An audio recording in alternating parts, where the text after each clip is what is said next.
Welcome back, folks. Back with some Monster Hunter Rise, and today I wanted to go over my new build post title update 3. As you know, we got 4 new skills added to the game, and we got a brand new augment system. So our build should be looking much more incredible. But I wanted to share with you my current dual blade setup that's working pretty well for me. Gives great elemental damage, also great burst damage, and as well some defensive options. As you know, dual blades have very few defensive options, but this build will help add a new one to your playstyle. So hope you enjoy, hope you find it useful, and let's go over it. Right now we're standing at 360 attack, 112 water, affinity 25%, and defense 824, and you know, resistance is looking a little touchy with water. Like, you know, somebody threw a glass of water at me, I'll probably faint. But you know, defensive options, that's what they're there for, right?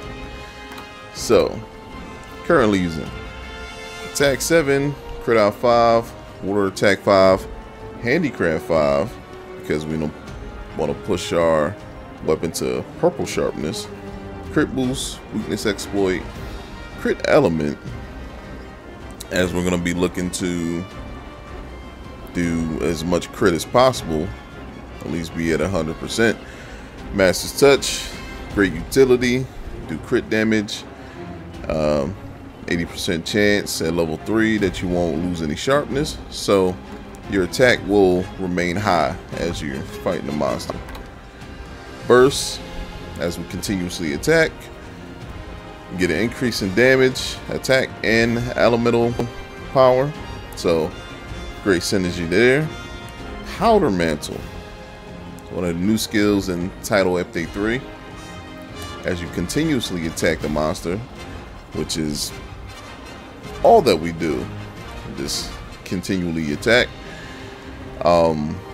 powder will be surrounding us. After a while, it'll be an indicator that powder mantle is active, and when we turn blue and we hit the monster, we get a nice bit of burst damage, which is always great, especially for dual blades. Any build really, but dual blades in particular, because we don't really get that burst damage, you know. So adding in a bit of burst damage with our playstyle is, you know, just grand. Ballistics, that just came with the set. Kushal's Blessing, we're currently using a water type weapon. Kushal's Blessing at level 2 gives us a 10% increase in water and ice damage, so more elemental attack for our weapons. So I'm gonna exploit, I want to be at level 3, but you know, augmenting, everything's random, so yeah, it's a work in progress, but that's going to be level 3 soon. So we'll be at 15% more damage when we hit the monster where it's weak to element damage. Speed sharpening, that's just to, you know, have something on. Redirection, that's part of a talisman that I have, but it's a defensive action. So we switch them, says the monster attack, it can nullify some of the damage and the reaction to said damage and get back in the fight. Spirit Burst Call, I like this utility.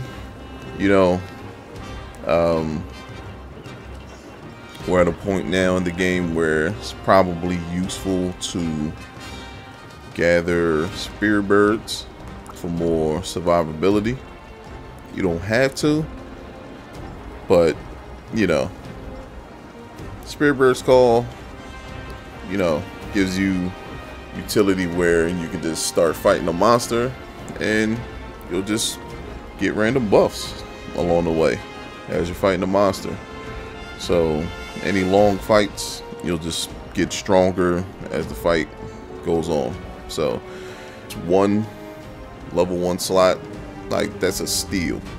So if you have room for Spirit Burst Call, my suggestion, it's great to have.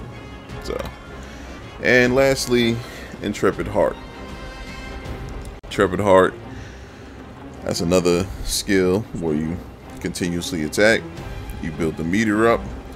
If you get hit, you'll ignore the reactions to the damage and nullify some of the damage done to you. So great utility to have. If I can get this to level 2, even more the better, because I have great synergy with Powder Mantle. While we're in Powder Mantle, you get hit while in red, you give a bit of burst damage. So imagine having 2 skills that give you burst damage on a monster if you get hit. So, and that does like 300 damage on its own. So dual blades, bit of a wild style kind of play style. So having something like Intrepid Heart proccing when you get hit and you get the damage, pretty good. It's pretty good. So how do we get there? So I use the Risen Teostra set. Well, some of the pieces. It's their head, torso, and the waist. They all have good slots.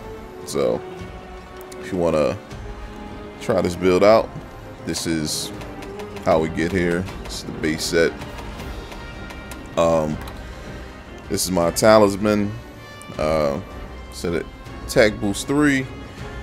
Put an extra attack boost in there, so we'll be at level 4, and just put the rest in the armor slots with the pieces of armor.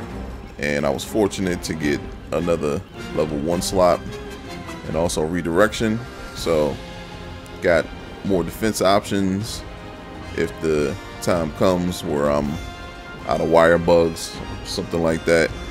I can use redirection and, you know, probably survive if I'm in a tight spot.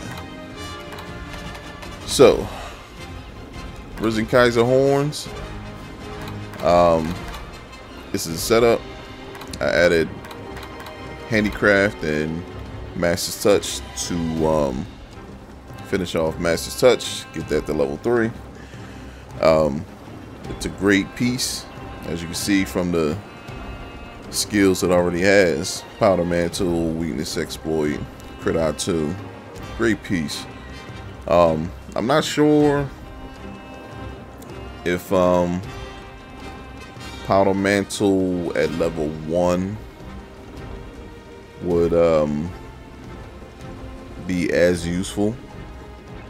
I know it's based on the amount of hits that you land on a monster, so I'll put it at level 3 so it'll proc more often.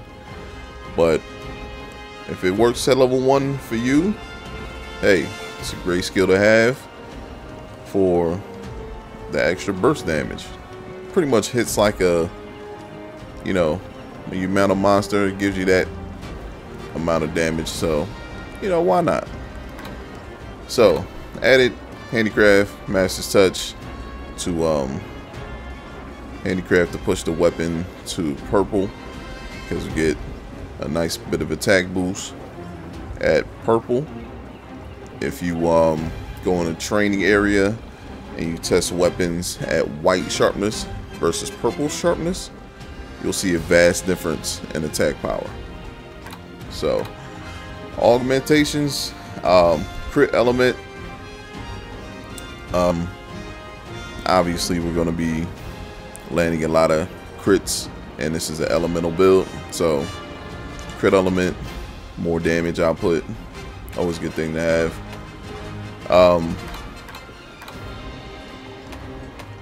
Second piece, same thing, but a little more crit. Powder Mantle, Weakness Exploit, Critical Eye 3. The Risen Kaiser set has great pieces. It's a great armor set, so you won't really suffer for having any piece of the Risen Kaiser set in your build. But for this, 2 slots I added crit boost, because obviously crit boost is, you know, just part of every build. Augmentation, Spirit Bird's Call, as we discussed in the previous layout. I love Spirit Bird's Call, getting random buffs as the fight progresses. So you're just basically getting stronger, and defense is getting more and more. So more survivability, more attack, stamina, you know, can't beat that. I went with the gold Raytheon set for this because of the augment slots. As you can see, I got a level 4 and a level 2 from augmentation, and that's too much, and I just had to give up peak performance. I don't really use peak performance, so just giving that up to get better slots and +6 defense, I'd make that trade any day. And with that, I was able to put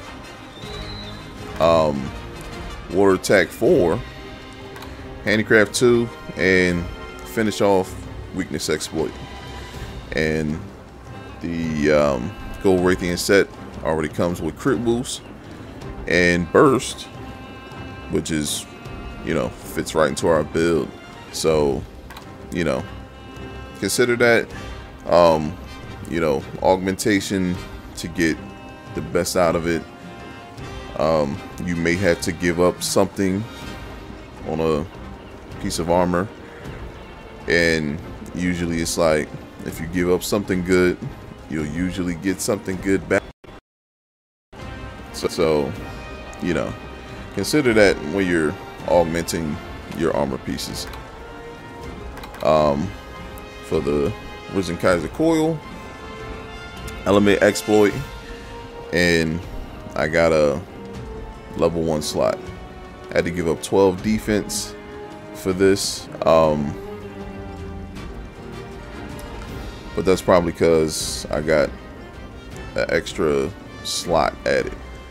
Element Exploit is considered a basic skill when you're augmenting, so, you know, I don't feel I should have had to give up 12 defense, but, you know, I want to get the most damage I can out of every bit. So Element Exploit, I want to get that maxed out, so that's what I had to do for augmentation. Feet, Element Exploit again.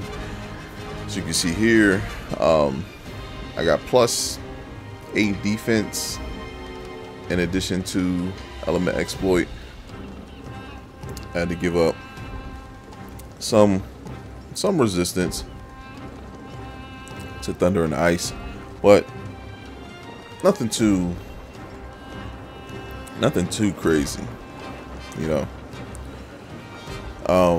But it fits with the build. So, you know, I figured it was worth the sacrifice. And Flaming Espionage Heal, got Intrepid Heart.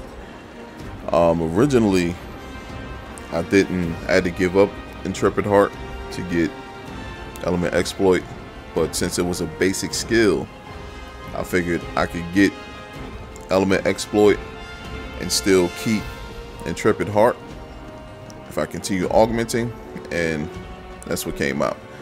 So this gives Intrepid Heart attack boost and burst level 2 on its own, and I added crit element and Crucial Blessing obviously to add more critical damage and element damage.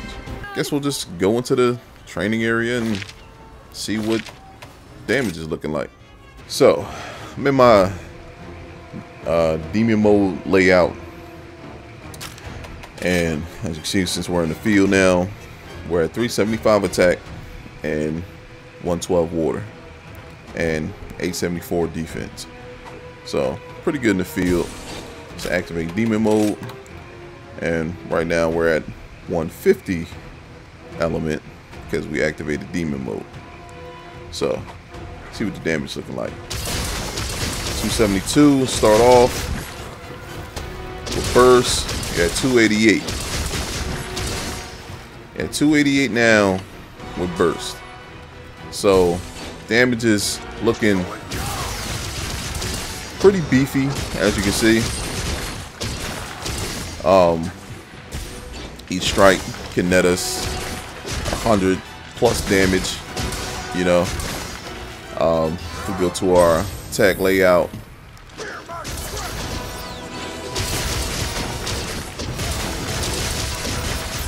yeah, that wasn't a good combo. You see, burst is activated. Well, Powder Mantle gave us 559. Go in. See 1016. I don't know if you could see that after the piercing bind landed, but 1016 on a piercing bind, pretty good numbers. Now, if you want piercing bind to be higher, you could always go with more attack power. If you use piercing bind more often, bind is better with more attack. So the more attack that you have, the higher the pop will be after you land an attack and you land your combos and everything like that. So you know, the damage is looking phenomenal, if I do say so myself. As you can see in the top left corner, we have Intrepid Heart ready, and at the same time burst is activated. They both have great synergy because all you have to do is attack the monster and they'll start building. So you don't have to do too much. You don't have to worry about certain conditions being set up in order to you know, get these things activated. Just attack, and you know, Powder Mantle, to get that blue for that burst damage, you do have to be more elusive, because if you get hit in red, it'll proc and then you'll have to start over. But since you're playing dual blades, you should be able to be more elusive and get the blue pretty often, especially when you topple a monster and you get a bunch of free damage. So that burst damage while you're attacking, you know, it's gonna help. It's gonna help with your hunts. But this is my basic element setup for the end game of Monster Hunter Sunbreak. I hope you find it useful. If you have any questions, you can always hit me up in the comments. But great damage output. You got defensive options. You have damage. You have burst damage. Yeah, it's it's a great build for me, and I hope it'll be a good build for you as well. Obviously, no build is too perfect. It can always be improved upon, and if I improve upon this build, I will gladly share it with you. So tune into the next couple videos. We are approaching AR 200 soon. As you can see, we are 190 at right now. Was a lot of farming required to get up to this point. So yeah, almost there, and guess we'll see what a level 200 monster does. Oh, and I guess I'll show you my augmentation of my weapon. As you see, I have full element, 6 slots, and the last 2 slots are attack. So that's my augmentation setup for my weapon. Obviously, it's an elemental build. Go full element, and you know, last 2 will be attack. And I'm pretty sure in the next update there'll be 2 more slots added, and attack is just going in those last slots. So I'd like to thank you for watching. Let me know what you think of the build in the comments. Do the proper thing, like, share, subscribe, and I will see you in the next video. Peace.